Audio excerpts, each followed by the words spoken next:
हज़रत उमर फ़ारूक फ़जर की नमाज़ पढ़ने के लिए जा रहे थे। सिद्दीक़ अकबर रज़ी अल्लाह ताला अन्हु के दरवाज़े से गुज़रे तो सिद्दीक़ अकबर अपना दरवाज़ा खोलकर वो भी जा रहे थे।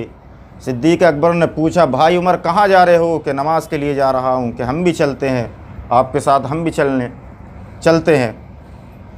हज़रत उमर ने कहा कि चलिए अच्छी बात है, दोनों नमाज के लिए जा रहे हैं, लेकिन भाई सिद्दीक़ मेरी ख्वाहिश ये है कि आज का नाश्ता मैं आपके घर पे करूँगा, आपके दस्तरखान पे बैठ के। सिद्दीक़ अकबर मुस्कुराए और कहा कि आदल का बादशाह आज मेरे घर पे नाश्ता करेगा, बड़ी अच्छी बात है, ज़रूर कीजिएगा। हज़रत उमर ने कहा मेरी एक शर्त है कि नाश्ते में वो चीज़ होनी चाहिए जिसकी खुशबू मैंने आपके घर से सूंघी है। सिद्दीक़ अकबर बोले, बताओ भाई किस चीज़ की खुशबू सूंघी है? कि मुझे हिरन के कबाब की खुशबू आपके घर से आ रही थी। मैं चाहता हूं कि जब मैं नाश्ता करने के लिए आऊं तो वो हिरन के कबाब भी दस्तरखान पे होने चाहिए। सहाबा का प्यार देखिए और सहाबा की सीरत देखिए। सहाबा अल्लाह की याद में कितना अपने आप को लगा दिया था, कितना मस्त हो गए थे। हज़रत सिद्दीक़ अकबर ने कहा, भाई उमर कैसी बात करते हो, घर का सामान मैं लाता हूँ, आज तो गोश्त भी नहीं लेकर आया, तो कहाँ से तुमने ये खुशबू सूंघ ली है? अय्याम गुज़रते गए। फिर एक वक्त वो भी आया कि हज़रत सिद्दीक़ अकबर रज़ी अल्लाह ताला अन्हु का विसाल हो गया। और विसाल होने के बाद कुछ अय्याम गुज़रे। हज़रत उमर फ़ारूक ने उनकी बेवा बीवी को अपने निकाह का पैगाम भेजा। उसके बाद आपकी बेवा बीवी से हज़रत उमर का निकाह भी हो गया।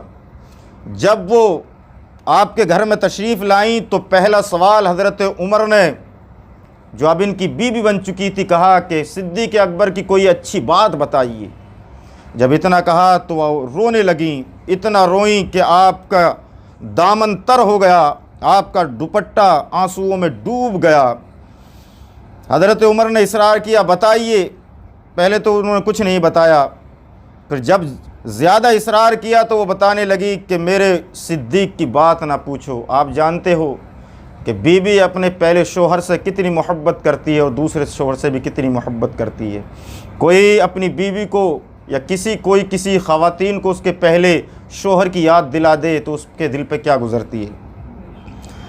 वो रोने लगी और अर्ज़ करती हैं कि उमर, मेरे सिद्दीक़ की बात निराली थी। वो रात के 3 हिस्से करते, एक हिस्से में घर के सामान को देखते, दूसरे हिस्से में आराम फरमाते और तीसरे हिस्से में जो है वुज़ू करके अल्लाह की याद में अपने आप को लगा देते, डूब जाते, खुदा की इबादत करते रहते।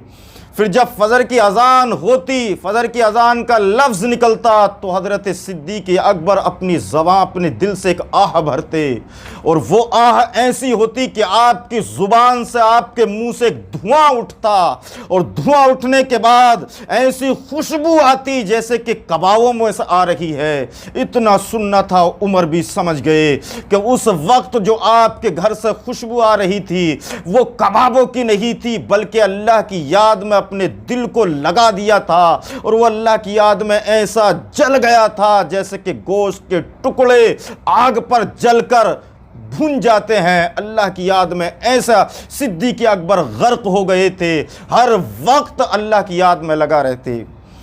एक मौके पर मेरे मुस्तफ़ा ने खुद फरमाया, सिद्दीक़ तुम्हारा मुझ पर बड़ा एहसान है, बड़ा तुमने और तुम्हारे माल ने दीन मोहम्मदी को फ़ायदा पहुँचाया है।